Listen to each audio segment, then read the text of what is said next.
Olá, amigas! Bem-vindos ao treinamento de liderança do Ministério da Mulher. Nesta aula, estaremos estudando um tema muito interessante: como Jesus tratava as mulheres. A vida de Jesus foi um exemplo para todos nós e o lugar em que ele colocou a mulher na sociedade e na história da igreja nos ensina muito. Tudo começa com sua história. O autor Morris Venden, no livro Como Jesus Tratava as Pessoas, disse: as pessoas comuns o ouviam alegremente, mas os sacerdotes e governantes, embora crescem e tremessem, no fim o rejeitaram. Ele saudou os pecadores, os ladrões e as prostitutas. Ele tratava os grupos minoritários de seus dias com dignidade. Ele tinha compaixão dos temerosos, angustiados e tristes, e, no entanto, condenava o orgulho e a autossuficiência. Algumas pessoas têm a tendência de imaginar Jesus como um homem reservado, resignado, que saía do seu caminho para curar o enfermo e sofredor, para dar paz mental ao pobre e negligenciado, e para trazer esperança ao necessitado e rejeitado. Depois de estudar a cultura e os costumes dos tempos bíblicos, de fazer comparação com o tratamento que Jesus dava às mulheres, temos um quadro diferente. Jesus caminhou na terra como um revolucionário. Sua vida desafiou o pensamento de homens e mulheres.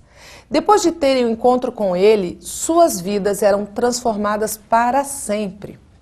Nos tempos bíblicos, a vida da mulher era vivida primeiro sob a proteção de seu pai. Então, ao se casar, ela se submetia à liderança do marido e da família. Houve ocasiões quando foi considerada impura. Havia momentos em que se sentia sozinha no mundo, em busca de uma palavra de esperança, de um olhar compreensivo ou do toque de Jesus para ser curada. Tendo em vista que os evangelhos e os outros livros do Novo Testamento foram escritos a partir da perspectiva masculina, é interessante ver quantas vezes Jesus se desviou de seu caminho porque sabia que uma mulher necessitava de sua presença. Por exemplo, em João capítulo 4, ele dirigiu-se a Samaria, porque sabia que uma mulher viria buscar água. Várias pessoas que seguiam Jesus de um lugar para o outro eram mulheres. Em Lucas 8, de 1 a 3, podemos ler: depois disso, Jesus ia passando pelas cidades e povoados, proclamando as boas novas do reino de Deus. Os 12 estavam com ele, e também algumas mulheres que haviam sido curadas de espíritos malignos e doenças. Maria, chamada Madalena, de quem haviam saído 7 demônios, Joana, mulher de Cusa, administrador da casa de Herodes, Susana e muitas outras. Essas mulheres ajudavam a sustentá-los com seus bens. Provavelmente, isso causava comentários interessantes, devido ao apego estrito que os fariseus faziam da lei. Mas e quanto à vida das mulheres que foram tocadas por Jesus? O que elas nos falam dele? Consideremos as histórias que envolvem as seguintes mulheres: a viúva de Naim, a mulher que tocou a veste de Jesus, a mulher com frasco de alabastro, a viúva com 2 moedinhas, a mulher junto ao poço, a mulher pega em adultério, a mulher que foi a primeira a ver o Cristo ressurreto. Há outras mulheres: Marta, Dorcas, Febe e muito mais. Porém, devido à escassez de tempo, iremos considerar brevemente apenas alguma das mulheres com quem Jesus interagiu. Vamos começar falando um pouco sobre a viúva de Naim. Lucas 7, 11 a 17 nos conta a história de como Jesus visitou a cidade de Naim e deparou-se com um jovem sendo carregado para ser sepultado. Sobre a situação social das viúvas que viviam naquela época, a senhora White escreve no Desejado de Todas as Nações, na página 318, o seguinte: as viúvas dependiam quase que inteiramente dos parentes do sexo masculino, em especial dos filhos. Era um espetáculo de molde a despertar a compaixão. O falecido era filho único de sua mãe e esta, uma viúva. A solitária aflita acompanhava a sepultura, seu único sustentáculo e conforto terrestre. Dificilmente há uma cena mais triste do que de uma mulher necessitada, solitária, pranteando pela morte do marido e do filho. O que lhe reservava o futuro? Quem lhe supriria as necessidades diárias? Ela estava à mercê dos amigos e vizinhos. Mas, ao vê-la, o Senhor se compadeceu dela e disse: não chore. Chegando-se, tocou o esquife, nem mesmo o contato com o morto lhe podia comunicar qualquer contaminação. Os condutores detiveram-se, cessaram as lamentações dos pranteadores. Os dois acompanhamentos reuniram-se em torno do ataúde, esperando contra todas as expectativas. Ali estava alguém que banira a enfermidade e vencera demônios. Estaria também a morte sujeita a seu poder? A fim de ajudar essa viúva, enquanto simultaneamente mostrava o poder do Deus Todo-Poderoso, Jesus fez várias coisas incomuns. A primeira delas foi desviar-se do seu caminho para ajudar aquela mulher, como fez a tantas outras. A referência para o primeiro passo de Jesus para efetivar a transformação da vida da viúva está em Marcos 7, versículo do 24 a 30. A segunda atitude em comum, ele rompeu com a tradição. Jesus estava sempre disposto a romper com a tradição quando isso beneficiava os outros, especialmente as mulheres. Mesmo sabendo que se tocasse o caixão poderia ser considerado impuro, Jesus o fez. O impuro não poderia torná-lo impuro. Posteriormente, iremos ver que a mulher com hemorragia por 12 anos, considerada como impura, tocou em Jesus. E isso não o tornou impuro. Somente Jesus nos pode purificar de tudo o que nos torna impuros, quer espiritual, quer emocionalmente. Por fim, ele ressuscitou o rapaz. Não são mencionados os nomes da viúva e de seu filho. Esses detalhes não são essenciais na história. O importante é que Deus usou essa mulher, cujo nome não é mencionado, para ensinar uma lição à humanidade. Diz o espírito de profecia: aquele que se achava ao lado da desolada mãe, à porta de Naim, vela ao pé de todo enlutado à beira de um esquife, é tocado de simpatia por nossa dor. Era importante para Jesus que esses pranteadores tivessem a oportunidade de louvar e de saber que ele tinha o poder de dar a vida, independentemente de quem eles eram. Uma segunda mulher sobre a qual vamos estudar é uma doente, a mulher que tocou o manto de Jesus. Marcos 5, 21 a 32 fala dessa mulher, cujo nome não é mencionado no Novo Testamento, mas cuja fé era forte, suficientemente forte para levá-la a crer que se tão somente tocasse o manto de Cristo, poderia ser curada de sua enfermidade. Visto que tão pouco é conhecido a respeito dela, pode perfeitamente simbolizar toda a humanidade. Ela pode ser você e eu, seu vizinho ou meu. Pode vir do norte, do sul, do leste ou do oeste. Marcos diz no verso 25 que Jesus novamente estava cercado pela multidão. Então surge uma mulher afligida há 12 anos por uma hemorragia. Se, como criam os judeus, o fluxo menstrual mensal tornava uma mulher judia ritualmente impura por 7 dias, depois do que ela devia ver o sacerdote. Então imagine o que 12 anos de sangramento poderia fazer. Não apenas ela era considerada impura pela hemorragia, mas tudo que tocava também se tornava impuro. Ela era excluída do culto, da sociedade e do relacionamento conjugal. Jesus seguiu o caminho para curar a filha de um renomado líder da sinagoga, quando sua jornada foi interrompida por uma mulher doente. O interessante é que essa filha havia nascido no mesmo ano em que a mulher começara a padecer da enfermidade e a ter hemorragia contínua. O tempo de Deus é surpreendente. Sofrendo e constrangida, a mulher se esforça por alcançar Jesus e toca-lhe um manto, ignorando o ritual judaico da condição de impura da mulher com sangramento. A multidão não sabe que ela sofre de hemorragia. Se soubessem de suas circunstâncias, ao misturar-se com a multidão, ela teria sido expulsa e atacada. Esquecida de sua dor e do cheiro do sangue velho, seu único pensamento era aproximar-se dele. Ela havia consultado a todos os médicos, tentado todo tipo de medicação. Marcos diz que havia despendido todo o seu dinheiro, nada ajudara. Somente Jesus poderia curá-la.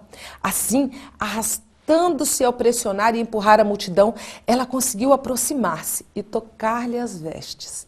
E sentiu uma onda de poder correr-lhe pelas veias. A hemorragia cessou instantaneamente. Jesus também sentiu o poder que dele saíra. Prontamente vira-se e pergunta à espantada multidão: quem tocou em meu manto? Surpresos, os discípulos perguntaram: vês a multidão aglomerada ao teu redor e ainda perguntas quem tocou em mim? Ellen White escreve: o Salvador podia distinguir o toque da fé do casual contato da turba descuidosa. Essa confiança não devia passar sem comentário.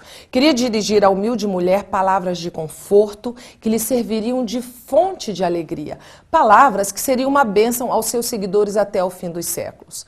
Sentindo-se culpada, a mulher impura se apresenta temerosa e cai aos pés de Jesus. Conta toda a sua história. Com compaixão, dirige-lhe o olhar dizendo que sua fé a salvou e para ir em paz, livre de seus sofrimentos. Imagine os comentários e os olhares da multidão naquele dia. Espero que ela não tenha encostado em mim. Como ela se atreveu a tocar um homem? Como ela ousou se meter entre nós? Por que este homem é tão compreensivo com ela? Será que ele não sabe que ela está impura? Jesus a incentivava a contar à multidão a respeito de sua cura. Ela viu ex-amigos e vizinhos que a haviam ignorado por 12 longos anos. Enche-se de alegria por ter sido curada. Novamente, Cristo demonstra seu poder ao dar a vida a qual está disponível a todo aquele que crê, ainda que envolvido nas pestilências deste mundo. Mateus 26, 6 a 13, Marcos 14, 3 a 9 e João 12, de 1 a 7, falam de outra mulher cuja vida foi tocada pela compaixão de Jesus. Essa história ocorre na noite da sexta-feira, em Betânia, na casa de Simão, que havia sido curado da temida doença, a lepra. Dentre os convidados está Lázaro. Suas irmãs Marta e Maria também estão presentes, mas ocupadas na cozinha. Essa história é narrada nos 3 evangelhos, mas somente João menciona o nome da mulher como Maria. Maria vem para o jantar com um valioso frasco de alabastro contendo uma especiaria caríssima. Enquanto os homens comem, bebem e conversam alegremente, ela se aproxima de Jesus reclinado à mesa. Era costume que somente os homens comessem à mesa. As mulheres deviam estar ou na cozinha ou servindo o alimento.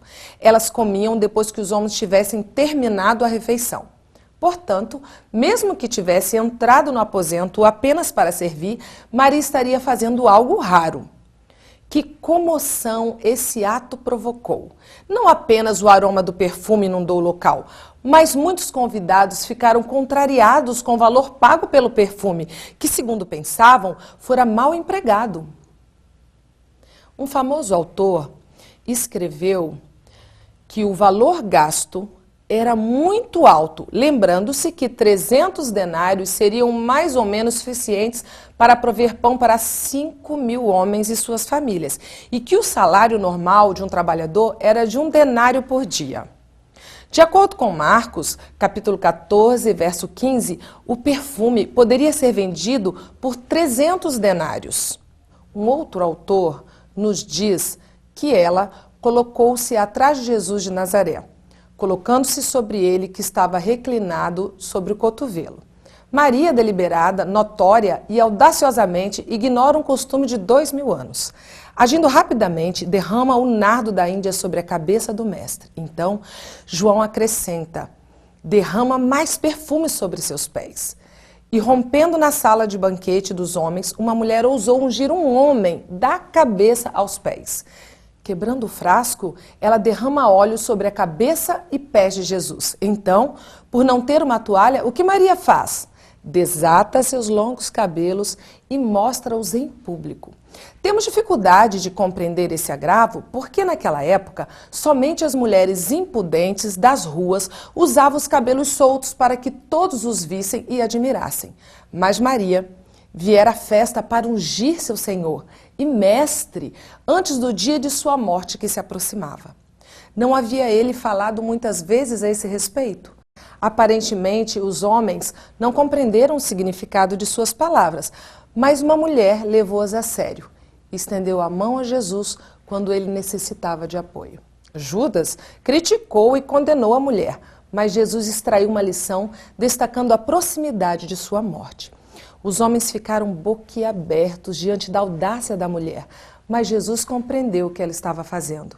Deixem-na em paz, Cristo disse amavelmente, mas eles teceram juízos por ela haver quebrado tradições como penetrar na festa dos homens, quebrar um valioso frasco de alabastro, desperdiçar dinheiro com perfume caro, colocar-se sobre um homem, tocá-lo em público e soltar os cabelos para que todos os vissem.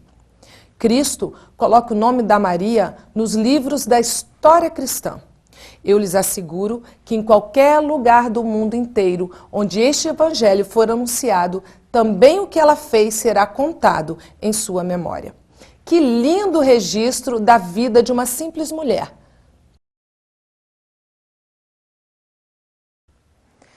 Anthony Ziene, escritor cristão, avalia o resultado da postura de Jesus da seguinte forma: poucas coisas que Nosso Senhor fez de forma mais genuína chocou os líderes religiosos de seus dias, como sua prontidão em estender compaixão e perdão a uma mulher que era pecadora. Marcos 12, 41 a 44 menciona: então, uma viúva pobre chegou-se e colocou 2 pequeninas moedas de cobre de muito pouco valor. Esta viúva pobre colocou na caixa de ofertas mais do que todos os outros. Jesus e os discípulos estavam próximos da saída do templo. Jesus chamou a atenção dos discípulos para a pobre viúva, dando tudo o que tinha como oferta. Que contraste com os homens ricos que faziam grande ostentação de suas ofertas. As pessoas deviam estar bem perto da viúva para saberem quanto dinheiro havia doado. É bem provável que ela tenha ouvido as palavras de aprovação proferidas por Jesus ao comentar com seus discípulos a respeito do que ela fizera. Que alegria suas palavras devem ter lhe trazido ao espírito. Isso ocorreu poucos dias antes de sua crucifixão. Será que o ato de fé da pobre viúva trouxe alegria a Jesus ao se preparar para o maior sacrifício de todos os tempos? Uma outra lição de como Jesus tratou a viúva pobre é que o mais pobre, o mais humilde e não notado pelos padrões mundanos, ainda é de grande valor aos olhos de Jesus. Pelos padrões e avaliações de seus dias, as mulheres eram cidadãs de segunda classe. Uma mulher que havia perdido a companhia de seu esposo perdia mais do que apenas seu companheiro, perdia também seu status na sociedade. E uma mulher que era viúva e pobre estava entre as que se encontrava em uma das condições mais inferiores. João 4, 1 a 42 conta uma das histórias mais interessantes a respeito de como Jesus lidou com uma situação que envolvia uma mulher de outra cultura. O costume judaico dizia que os homens não deveriam conversar com as mulheres na rua, até mesmo com sua própria esposa, a fim de evitar a aparência do mal. Mas isso não deteve Jesus. João 4:4 diz: era-lhe necessário passar por Samaria. Como o estudo revela, vemos que o motivo para passar por lá se devia a essa mulher. Jesus lhe deu a oportunidade de levar as boas novas do Evangelho a seus vizinhos. Ele está cansado pela viagem e pelas pregações que fizera, e assim os discípulos o deixam sozinho, descansando, enquanto se dirigem à cidade em busca de alimento. Jesus se assenta junto ao poço no calor do meio-dia, sedento e aguardando pela chegada de alguém que lhe possa tirar água do poço. A maioria das mulheres da cidade veio cedo de manhã para encher suas vasilhas e conversarem entre si. Mas essa mulher chega na hora mais quente do dia para evitar a maledicência das outras mulheres, visto que tem má fama na cidade. Ela se encurva sobre o poço, enche sua vasilha e prepara-se para voltar. Fica surpresa quando um estranho lhe pede água. Embora seja o costume no Oriente Médio nunca recusar alimento ou água a um estrangeiro, este homem é judeu e um homem santo. Sobre a situação social que aquela mulher se encontrava, Ellen White nos diz: o ódio existente entre judeus e samaritanos impedia a mulher de oferecer um obséquio a Jesus. O Salvador, porém, buscava a chave para esse coração. e com o tato nascido do divino amor, pediu, não ofereceu um favor. Jesus, no verso 10, leva a conversa para temas de natureza espiritual. Se você conhecesse o dom de Deus e quem lhe está pedindo água, você lhe teria pedido e ele lhe teria dado água viva. A resposta dela, dizendo que ele não tinha com que tirar a água, mostra que estava pensando na necessidade física dele de água para refrigerar o corpo. Mas fica interessada na água viva que ele oferece. Jesus capta a linha de pensamento da mulher e prossegue com a mensagem que tem para ela. Jesus fala da água que provê a vida eterna. Agora, prende a atenção dela.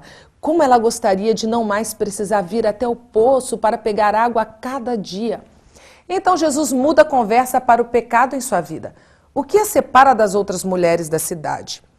Quando ele pede para voltar para casa e trazer seu marido, ela responde confiantemente, não tenho marido. Agora Jesus pode ajudá-la a enfrentar o pecado que lhe domina a vida. Menciona os 5 outros maridos que teve na vida.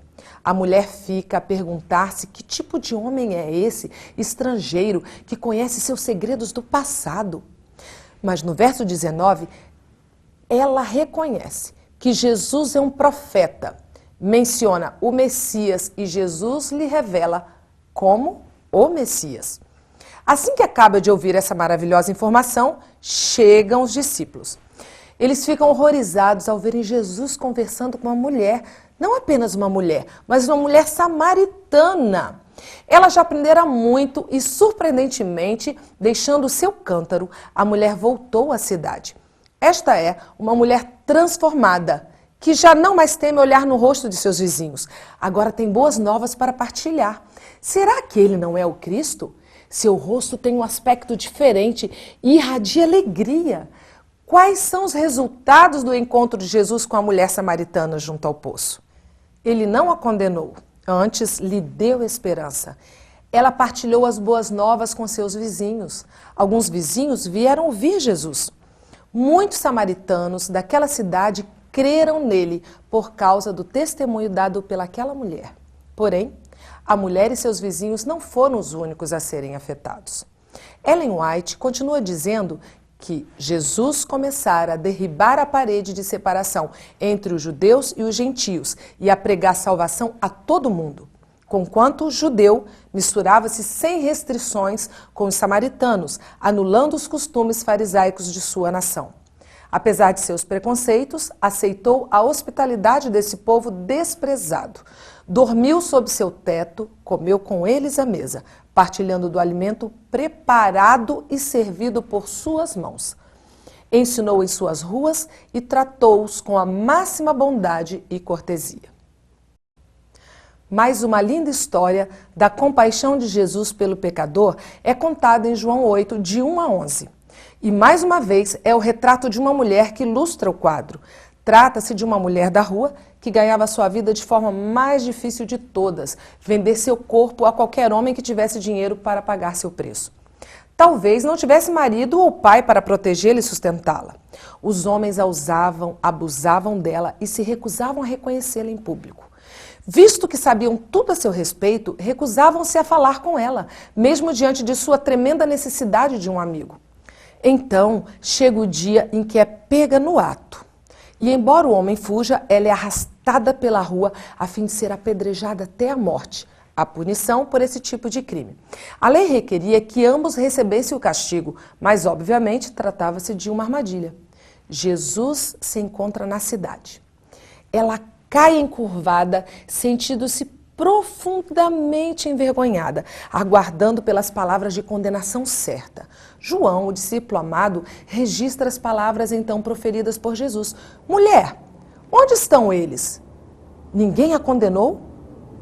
Webb Garrison registra que Jesus convidou alguém que absolutamente não tivesse pecado entre os presentes para trocar as palavras pelas ações e atirar a primeira pedra contra a mulher, cuja culpa era inegável. Mas ele fez isso com tal defesa da dignidade e forma imperturbável que cada homem que o ouvia foi compelido a desviar o olhar da pobre criatura caída à sua frente e a olhar para dentro de si mesmo. Todos os homens desapareceram. As próximas palavras proferidas por Jesus soam aos ouvidos da mulher e ecoam em sua mente. Eu também não a condeno. Agora vá e abandone sua vida de pecado. A última história que analisaremos hoje está descrita em João 20, de 1 a 18, onde prossegue com a história maravilhosa de Maria Madalena. Depois de abandonar o pecado, ela se torna discípula de Jesus. Ela é uma das que cedo, no domingo, vão à tumba onde Jesus foi sepultado depois da crucifixão. Ao ver que a pedra já foi rolada, ela corre até os demais discípulos e conta-lhes que o corpo foi roubado. Pedro e João correm para comprovarem por si mesmos o que ela disse. Eles voltam para casa, mas Maria permanece junto à tumba, chorando. Então vê 2 anjos. Sua conversa com eles a respeito do roubo do corpo do Senhor finda com alguém perguntando: mulher, por que está chorando? Quem você está procurando? Ela pensa que é o jardineiro que está perguntando, mas quando ouve dizer Maria, sabe que é Jesus. Maria corre para partilhar as boas novas de seu Senhor ressurreto com outros discípulos. Que alegria e que privilégio foi o dela por ser escolhida para essa tarefa. Ela que fora perdoado por seu Senhor é agora a primeira pessoa a quem Jesus aparece depois de sua ressurreição. Quanto às mulheres, motivada por essa história de devoção, o espírito de profecia diz: as mulheres podem ser instrumentos de justiça, prestando o santo serviço. Foi Maria quem primeiro pregou Jesus ressuscitado. Se houvesse 20 mulheres, onde agora uma, as quais fizessem dessa santa missão seu trabalho apreciado, veríamos muitos mais conversos à verdade. A influência enobrecedora, suavizante de uma mulher cristã é necessária na grande obra de pregar a verdade. O que podemos concluir sobre a maneira como Jesus tratava as pessoas, em especial as mulheres? Certamente, Jesus tinha simpatia pelas mulheres de seus dias. Ele se comportava de forma inesperada, afastando-se das tradições e fazendo o que sentia ser justo. Esse é o tipo de Jesus a quem servimos, aquele que tem consideração pelas mulheres e que toca a vida delas com bondade e compreensão. Uma famosa escritora diz: Jesus tratava as mulheres como gente. Desviou-se de seu caminho para refutar, por suas ações, as atitudes contra as mulheres. Insistiu para que a Maria de Betânia tivesse permissão para sentar-se a seus pés e aprender a teologia, em vez de ser enviada para a cozinha, onde as tradições a colocavam. Ergueu a mulher pega em adultério ao nível humano de seus acusadores. A mulher de Samaria ficou tão surpresa quanto os discípulos de que ele lhe dirigisse a palavra. Mas Jesus foi mais além. Comissionou-a a levar as boas novas a toda a sua vila. Cristo advogou as causas das mulheres e, com isso, desafiou o status quo. Ele afirmou a vida de cada uma delas, elevando-as ao nível mais respeitável possível em uma sociedade extremamente machista. Levou-lhes o evangelho, caminhando mais do que necessário para encontrá-las. A resposta das mulheres à sua compaixão foi devoção total ao Mestre, que lhes transformou a vida. Que resposta a um Salvador assim brota do seu coração? Você está disposta a enfrentar o escárnio e a ridicularização por ele? Tome a decisão de ir e partilhar as boas novas de um Salvador bondoso, um Salvador amoroso. Amoroso com as mulheres em seu bairro, cidade, metrópole, com sua família, amigos e vizinhos. Dê-lhes a esperança que tem sido transmitida ao longo dos séculos, que Jesus ama cada um de nós e que deseja que partilhemos seu reino com ele.